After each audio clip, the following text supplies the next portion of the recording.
Hey now, Brawlers, it's time for another Board Game Brawl review with Nick Minahan, sponsored by BoardGameBliss.com. Hey now, today we're going to take a look at Discoveries from Ludonaut. Now, Discoveries is sort of a sequel or maybe a spin-off game to last year's, or maybe it's 2 years ago now, Lewis and Clark, also from Ludonaut. They share the same art style, which is amazing, spoiler alert, and they also share a same theme of you taking control of characters involved with the Lewis and Clark expedition through the American frontier and trying to get them to, Lewis and Clark was sort of like a racing game. This is kind of sort of like a racing game, but essentially you're doing the same thing, trying to explore as far as you possibly can in order to beat the other players. The big difference between the two games mechanically is that while Lewis and Clark was a hand-building game, sort of like deck building, but you're just building a hand of cards that you can play actions from and then scoop up at a certain time, this is a dice-building game in a sense. You are using dice representing actions in order to traverse these different exploration cards and also get the help of friendly and perhaps not so friendly Native American tribes. So they are very different as far as how their game mechanisms work, but also very similar in some ways. Lewis and Clark was a game that I reviewed. You can check out my review on the channel. It was a game that I was very conflicted on. It was very, very awesome mechanisms that for me just didn't come together in like a totally pleasing package. It was just a bit too much for me. Is Discoveries going to end up the same way? Let me go ahead and give you a brief look at how the game is played. Then we're going to come back and you'll find out.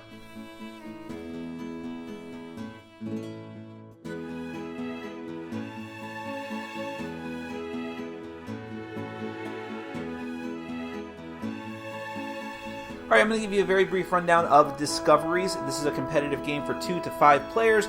The goal of the game is to have the most points by the end of the game. The end of the game is going to be triggered when one player can no longer refill the exploration spot on their player board. When that happens, that triggers the end of the game. Every other player is going to get one more turn in turn order, and then that will be the end. You'll add up your points. Whoever has the most points is going to be the winner. Now, thematically, what you're trying to do is go on expeditions, explore the wilderness, run into animals and plants to log into your journal, and also make alliances with the Native American tribes that you come across. So in game mechanism terms, the ways that you're going to get points are 3 main ways. On the exploration cards that you can hopefully successfully explore, you're going to have point values. If you've successfully claimed these cards, you get those points at the end of the game. Also, each player is going to have a little reminder board that has their name and their color, but also tells you how you're going to score points based on symbols on the card. So if you have different symbols at the end of the game, so for instance, if I have one fish symbol, I'm going to get 3 points. However, if I was to have a fish and an eagle, I would have 8 points. And if I would have the buck, I'd have up to 15 points. And if I had a leaf, I would have the full set of different items, in which case I'd get 24 points. Although I can start different sets if I want, but you need to have different symbols in order to get the increasing amount of points here. Also, whoever has the most TPs at the end of the game is going to get 12 points. Second place gets 8, third place gets 4th, last place gets nothing. Also, if you are playing with 2 or 3 players, you will use the different side here, which is going to have different points for the TPs. So just to go through the setup, each player is going to get one of these player boards with the reminder board here, and they will also start off with one of the exploration cards. They're actually going to do this, choose one from the lineup in turn order. You'll get your main player board, which will detail a lot of the different actions that you can take during the course of the game, but not all of the actions, because some of the Native American tribes will let you do more than this, but these are all of your basic actions that you'll get, and I'll get back to those. You're also going to take a set of 5 player dice of your color. These player dice have multiple different sides. You have journal entry sides, and there are 2 sides for that. You have travel sides, and there are 2 sides for that. You have the horseshoes, and you have the chieftain heads. These are all going to be used for different actions that you can see depicted on the board, and again, we'll get back to that. You have the main camp board here that has a left and a right bank. You will notice the same symbols that are on the dice are on the bottom of the board. We'll get back to that. You have a set of neutral gray dice that will start off in a stock, but those are eventually going to go out to the different players and end up in distribution, so to speak. You have a main deck of 55 exploration/tribe cards. I say slash because these cards are actually double-sided. One side of the card are the explorations, and one side are the tribe cards. You're going to have that set of cards. You're actually going to use a different amount of cards depending on the number of players. You'll use less with less players, just so the game doesn't drag out too long. You're going to make a row of exploration cards over here in what is called the reconnaissance area. Whenever one of these gets taken whenever a player conquers one of their exploration cards, they're immediately afterwards, after they've resolved the card, going to replace it with another card from the lineup unless they can defeat or go through and explore another card. I'll get to all of that. Over on the opposite side of the camp board, you have the Native American tribes. There are wary tribes and there are friendly tribes. Out here I only have friendly tribes, which are the light symbol, but there are also, let's see if I can grab one at random, there are also the wary tribes, which have the black symbol up in the top corner. So before I go into turn order and what you can actually do on your turn, let me just go through the details on these two particular types of cards, or I should say one card that has two sides. So first you have the exploration cards. And like I said, any number on the bottom is point value. If you can successfully explore this card, you're going to be able to claim this. You'll actually put it underneath your little mini player board here, just so the other players can't keep track of what cards you've claimed. And then you'll have the points at the end of the game. Now, anytime you're exploring a card, it has to be from bottom to top. But a lot of cards, like this one in particular, gives you different routes. So if you were to go down this route, you'd have to go through a river, and if you went through this way, you'd have to go through the mountain afterwards. Alternatively, you can go down a river, or you can go mountain, river, mountain, mountain, and so on. Which means that this game is all about getting resources, and you need to use some resources in order to get travel resources, in a sense. I have to be able to travel down rivers and mountains in order to get through this card, and I have to do it in the exact order. I'll explain more about that in a second, but just to show you some more of the cards, you see that as the point value goes up, they become more complex. This one needs you to go through 2 mountains first, then 3 rivers. This one is 3 rivers, then 2 mountains, then 2 rivers. Some of the cards, in addition to points, will also give you TPs for determining majority at the end of the game. Notice that this one also has 2 different routes that you can go through. Now, this is a card that has one of the symbols for the set collection aspect of the game, and notice the different routes. There's another one. Now, each of the symbols I should mention also has different rarity. So, depending on the rarity, the cards are going to be much more difficult to gain because they'll be in higher demand. Okay, I also just want to show off the amazing artwork in the game. So there's a lot of the different symbols, and of course, just like with the point cards, some of the symbol cards will also have TPs that you'll use for majority at the end of the game. But the main way that you're going to be getting TPs are through the Native American cards, which is one of the things that they're going to grant you in addition to their special powers. And remember, like I said, black symbol means they're a wary tribe, which, as I'll explain in a moment, makes it harder a little bit harder for you to get them. And the lighter symbol means that it is a friendly tribe who is more willing to help out your cause. Anytime that you take one of these cards, you're going to put it anywhere near your player board that's not your exploration zone or whatever, and then you're going to gain access to their ability for the rest of the game, and no one can take that away from you. Now, this ability says that once, and there's a list on the back of the book because there's a lot of iconography here, but just to run through some of the easier ones, this one says that once per turn, you can use any die and transform it into one of the horseshoe dice. This is an example of an action spot, and notice that this one is worth 3 TPs, but what this means is that you have access to an action that the other players don't have, in addition to the basic actions on your player board. In this case, you can use Horseshoe and a Journal die in order to get 4 rivers. Here's another one. This one's very simple. You just need a Journal die in order to add a mountain to an existing exploration that you're doing. This one lets you use a specific die, in this case a journal, in order to make it into any die that you want. And there's a card like this for each of the die faces, I believe. Here's a little more complicated action spot. It lets you get 3 mountains and 2 rivers, so you can do both of these things. But remember, you always have to do the order of what you need them in order. In other words, if I'm getting 3 mountains and 2 rivers, I'm going to have to use them in that order when I'm exploring. This special ability lets me use either a river or a mountain in place of the other type. And this one with the slash says that when I use this action, I either get 3 rivers or 2 mountains, but not both. Now to actually run you through how the game is played. At the start of the game, when every player gets their dice, they're going to roll them, and they're going to play them into their little player area here to show that these are their unused dice. Then, when it is their turn, you'll decide the turn order however you want. When it's their turn, you have 2 options. You have either using your action dice, or you can recall and regain action dice, which is a little more complicated than it sounds. So let's talk about actually using your action dice.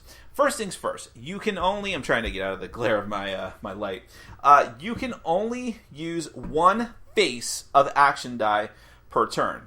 What I mean by that is, now if this was my roll, I have 3 of the travel dice, I have a horseshoe, and I have a chieftain head. I could use just a chieftain head and activate a spot that utilizes that, or just leave it in a spot for a future turn, like one of the tribal cards that requires an Indian head. But that would be it. Because I only have one of those, I would only be able to use that die because I'm limited to using one type of icon per turn. On the other hand, if I were to decide to use the travel dice for this turn, then I could use all 3 of them because I'm limited to one icon, but I happen to have 3 of them from this roll. Now let's go through the actions on our player board, just to starting with the easier ones. First up here, you have a wild symbol, which means that you can use any die that you want, but it has to be the die that you've committed to using for the turn with that face. And you can essentially take whatever your current exploration card is and literally swap it with another one from the lineup. So let's just say I want this one instead. That is what that would let me do. Now, this arrow means that when I have committed to using a die to activate that spot, this immediately goes to the central camp board in the spot that it is meant for. So in other words, if I use a travel die for that, it would go there on the travel spot. That's very important for the other action that you could potentially do on your turn, which we'll get to in a moment. Now, these 2 spots have to do with the tribal cards. If I take this spot, I have to use a chieftain head, and it would immediately go back onto the camp board, and I would be able to take a friendly tribe card. And in addition to that, I get to take one of the gray dice from the central board, from the stock, and roll it and put it into my stock. Also, there's special rules for taking the gray die. If there happen to be no more gray dice left in the main stock, then I take one from one of the other players unless I'm the player that has the most. There's a little more nuance in that, but you get the idea. Now, the other action spot has to do with the wary Native American tribes. In this case, I have to spend 2 chieftain heads at the same time. Again, they both have arrows, which means that both dice immediately go back to the camp board. And I'll take the card, put it in front of me, but just like with the other one, I get to take a gray die, roll it, and use it on my next turn as well. Right next to that, by the way, this gemstone here just tells you, or glass bead, tells you what color you are. It's just a reminder there. And these symbols here just mean that whenever you have 0 exploration cards, you replace it at the end of your turn. What this spot is you spend any die. Again, you're limited to whatever die you've chosen to use for the turn, or what face of the die you've chosen to use for the turn. But you do that, and then you're allowed to flip any other 2 dice that you happen to have to whatever one symbol you want them to be. So I could use a travel dice here to turn 2 other dice into 2 of the same thing. But they both have to be the same thing. There's a specific Native American tribe card that will let you make them into whatever you want and make them be different things. And just like when you gain the gray dice from the Native American cards, you cannot use the dice that you transform the same turn that you do it. Below all of that are the exploration spaces. These are the basic abilities you can do in order to explore your exploration cards. So this one says that you can spend a horseshoe and a journal entry in order to get to river. Now here is how this works. In order to activate these spaces, you can stock up on the abilities, the dice faces that you need beside your journal entry before you actually trigger the ability. This is kind of hard to explain, but let me just try my best. So for instance, since I can only use one face of dice for the turn, what I can do is put a horseshoe here and lock it in there. Notice that there's no arrow there, so it does not go back on the board. You put it here as a reminder that you have started that leg of your journey. But it hasn't happened yet. That's what you need this journal die for, and that's why there's these swishy marks here. That indicates triggering the action. Because I can only use one type of die per turn, I'd have to wait until a later turn in order to put down the journal die and then use that action. Now, for this one, and actually for this spot over here, notice it requires multiple dice, and it says that you have to put down part of the dice back on the board. So let's say, for instance, I put my 2 travel dice here. One of them has to go back on the board, but the other one stays here, indicating that I've started that leg of the journey. Same thing here, except that this one has to be any 3 of the same thing. So I would put 3 here. 2 of them go back to the player board. That one stays.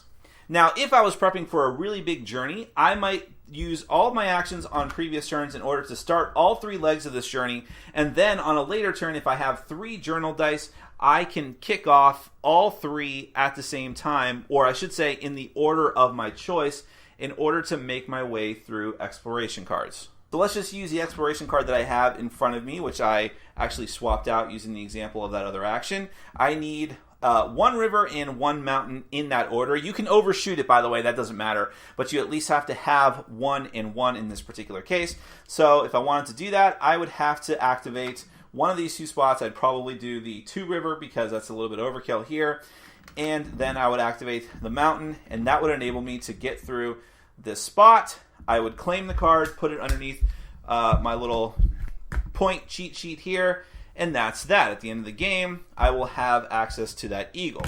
Now, here's the other trick. When you claim one card, if you do have enough resources left over, you can try to claim another exploration card from the reconnaissance area. Not just claim it, but actually conquer it. So let's say somehow or another I ended up with enough rivers to go through another 3 rivers. I would immediately be able to say, oh, I'm going to do this one too. Right here, right now. I have 3 extra rivers. I'm doing this, and I'm going to take the card. It doesn't matter what you have. As long as you have enough resources to do it in the right order, you can take another card. And the benefit of that, aside from being able to immediately take another card, and by the way, whenever a card gets taken, it gets replaced here. And at the end of your turn, if you have no something in your exploration area, you'll immediately replace it. But then on top of that, if you are able to do 2 cards in 1 turn, you get an extra turn of the game to do whatever you want. And remember, you are not limited to these action spaces on your board. A lot of the Native American tribes will give you different types of exploration actions and different quantities. This one lets you get 3 rivers or a mountain. This one gets you to 2 mountains and a river sequentially, and so on.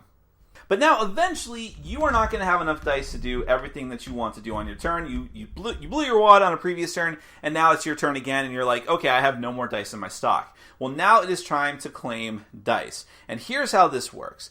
When you claim dice, you are either going to take all the dice from one bank, either the left or the right bank, or you're going to recall all of your dice. So let's do a hypothetical situation. Let's say that I'm not even going to worry about what the faces are. I just want to illustrate my point here. So let's say that this is how the dice are laid out, and it's your turn, and you have to decide how you're going to recall your dice. You could just recall all of your colored dice. And when I say recall all of your colored dice, I mean all of them.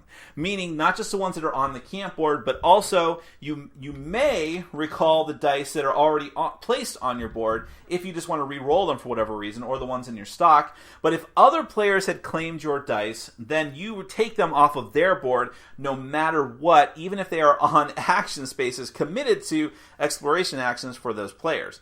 Alternatively, you can take either one side or the other of the camp board. Just take all those dice and roll all of them. Of course, the danger in that is that if you are taking other players' dice, well, they can do the same thing and reclaim those when they're claiming back all of their color, which means that you want to try and make sure that you use them as quickly as you can so that you gain the benefit of them before your opponent takes them back from you. And that is pretty much the game. You are going to be using your dice in order to explore these different exploration cards, getting the help of Native American tribes, taking dice back in what I think is a very innovative and creative way, and just trying to get the most points possible by the end of the game. Remember that the end of the game is triggered when the deck runs out, when the reconnaissance area runs out, and one player is not able to refill their exploration section. Then each other player is going to get one more turn, and that's it. That is Discoveries. Let's get to my final thoughts. Well, first off, we'll have to start with the artwork, and I'm probably going to sound like a broken record here because Vincent Dutrait, who has done the artwork for both Discoveries and Lewis and Clark, has been very prolific this year. So there's quite a few videos that feature me saying, I love this artwork, and this is yet another one of those. It just looks fantastic, and this actually would be in the upper echelon of his own work. Just the way that he does these beautiful vistas and, really great looking portraits of the Native American characters and even the characters of the Lewis and Clark expedition. And then the way that he makes certain cards just look like journal entries that are half sketched. It's just amazing. All of the graphic design on this game and the artwork is fantastic. I can't say enough good things about it. The actual physical components are solid as well. The player boards, the cards. It's really weird, and I didn't point this out in the overview, but one of the corners of the cards is actually not rounded to show that you put it against your player board. And it's completely inconsequential. And actually, coming from printing, I know that it actually costs extra money to like just do partial round corners. But I like that there's that attention to detail because it shows through the other stuff in the game. Even though there's not a ton of components to this game, everything is really well done. And that's another thing, a benefit of being under the Asmodee umbrella. They distribute and publish a lot of really great looking games. Now, onto the game mechanisms. Now, I mentioned in my intro that Lewis and Clark was a game that I was conflicted on, and just to give it a little more nuance, that game was just too puzzly for me. It was just too brain burning, too many things going on that sort of distracted from what I really wanted to do, which was the really awesome hand building that was in that game. Now, Discoveries definitely has these puzzly elements to it because you're trying to get the action dice to where you need them to be, not just by rolling them, but then manipulating those dice, getting cards that let you manipulate it, using the action spot on your board that lets you manipulate the dice, and then getting those in just the proper way to conquer one of the exploration cards, but hopefully get another exploration card as well. And trying to do that math, in a sense, is a tough thing. But I have to tell you, I really enjoyed my time with Discoveries way more, or I should say much more clearly than my time with Lewis and Clark. Part of it for sure is that this is a lighter game. That's not to say that I don't like complex or heavy games, but for what this was and for what I wanted to do and to get my actions going and to get my engine going, to just be like, and to just have a bunch of cool effects going off, this was much more streamlined than Lewis and Clark, I felt, and just much better for me. I actually kind of hate this comparing the games too much because while thematically and artistically they are very similar, how the dice mechanism works as opposed to the hand building mechanism is very different, but again, they both have that sort of puzzly aspect to them. I just think the Discoveries does that feel better, if that makes any kind of sense. The thing about this is, and I know that people freak out sometimes when they hear that the game is a dice game, especially when there's dice game right in the title. You know, Discoveries at least kind of cloaks that, but you might be saying like, there's a bunch of dice in this game. The luck is going to be a killer, but really it's not, because so many of the different faces can be used for so many different things. Okay, you can't prep yourself for an expedition this turn, but guess what? You can get that awesome Native American tribe card. Go for it, man. It's awesome. And you get a great die for doing it in most cases. So that's fantastic. You can also, there's also an action spot that will let you flip dice, and if you have a bunch of a certain face of die, you can use some of those dice for other actions, and then you can just use your last die to go and flip some other dice and prep for your next turn.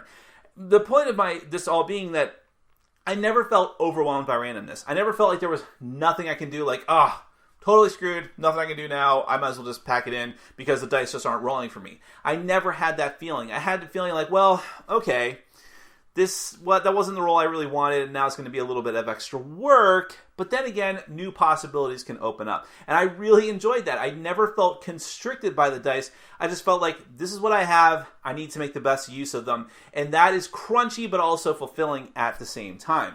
And there's just a lot of different aspects of the game that are really cool. I would say thematically, this is probably even weaker than Lewis and Clark, which was not very strong thematically to begin with, because you're just like, getting dice and putting them on spots and going through cards. But I did appreciate the whole thing with the Native American tribes, where some of them are friendly, some of them are wary, and they give you different aspects and abilities that a lot of them, especially the action spot tribe cards, represent them helping you out. And like, okay, here's a friendly Native American girl, she's got her horse, and she's going to help you traverse these mountains. Or here's these guys are on canoes, and they're going to help you get down part of the river. So that was cool, and those are a really fun part of the game, mechanically speaking, because you can get a whole bevy of different special abilities that make you feel unique from the other players, and you can focus on different things. You might be really good at rivers because you have a lot of different river action spaces that you gained, but you might also be really good at just a lot of things because you focus on the cards that give you versatility of dice. Being in a position where you can constantly be flipping dice back and forth, again, is another luck mitigation factor that gives you a lot of power, and I really enjoyed that. The point collection aspect of the game is okay, as far as like collecting the different sets of symbols and also trying to get the majority in TP symbols. Not a huge deal. I might have actually liked to see more of that in the game. Maybe objective cards, stuff like that. I'm sure that would come in further expansions, which I'm sure are going to happen. This is kind of a popular game. But it's okay. I'm not really stressing about that too much. The whole thing of going through these different exploration cards and having to, that's where the crunchiness comes in. It's like, I have to have this many mountains, this many rivers in this order, and then figuring out, well, what's better for me to get? The cards that have abject points on them, the cards that have a lot of points on them, but have really, really tough to get through, and is it worth taking less points in order to go through 2 cards? That is the key to winning this game. If you, speaking from experience, if you play this game and you don't focus on getting 2 cards in a turn in order to get that extra turn, you're not going to win. The people who win this game and do very, very well do that multiple times during the course of the game. It feels really hard to do in the beginning, but you have to set yourself up for that because this is an action efficiency game. Some people were kind of turned off by that I played with. Some people loved it. I really enjoyed it too because it just gives you something to strive for. And when you do it well, when you get 2 really awesome cards out of it, it's a great feeling. But honestly, the best part, well, I'm not going to say the best part about this game. The most intriguing part about this game is what's probably the most mundane thing about it in a sense, and that is how you retrieve dice. That whole part of the game is really interesting because we've seen stuff like this in like the Manhattan Project where you get to, which was new at the time, where you just keep putting out dudes until you don't have any dudes or you want to, and you recall your dudes all at once, and it... or you can do it strategically early if you really want to. Kind of sort of the same thing here. You either take half the board, which could be a ton of dice, but a lot of those dice might be the other players. And the other thing you do is recall all of your dice from everywhere, including if other players took your dice and put them in places where they're really hoping to use them. They're waiting to trigger off those action abilities, and they're just like, oh, come on, and then you summon them all back and totally mess up all their plans, but they shouldn't have put themselves in that position to begin with. That whole dynamic of the game is so interesting, and all it is the recalling part, but it just works very, very well. And I have to tell you, I've played this game with 4 players. Works great. It's, very tight. It's very cutthroat. It probably goes on a little bit too longer than I would want it to, but it's okay. It's not that bad. The box says an hour. Probably count on an hour and a half with 4 players, even if everyone knows what they're doing. But with 2 players, it works really well as well. I was really surprised by that. With 2 players, it's a very tight game. It goes fast. You still get all the complexity and feel that you would from 3 or 4 player game, and it just works well. So I'm really enamored with this game. This was solid stuff. I'm keeping it in my collection. It worked much better for me than Lewis and Clark, but I have to tell you, because the feel of it is the same, I'm even thinking of going back and giving that game another shot, and maybe as time has gone on, I can appreciate it a bit more. But for now, for sure, I really enjoy Discoveries, and I would urge you to give it a shot. Even if you don't typically like puzzly type games, I hate using that phrase, this one might blow you away, and it looks fantastic. That is Discoveries from Ludonaut and Asmodee. Big thumbs up. Thanks for watching. Follow us on Facebook, Twitter, and Patreon. And make sure to check out our sponsor, Board Game Bliss, where you can find an amazing selection of games from around the world. BoardGameBliss.com. Thanks for your support.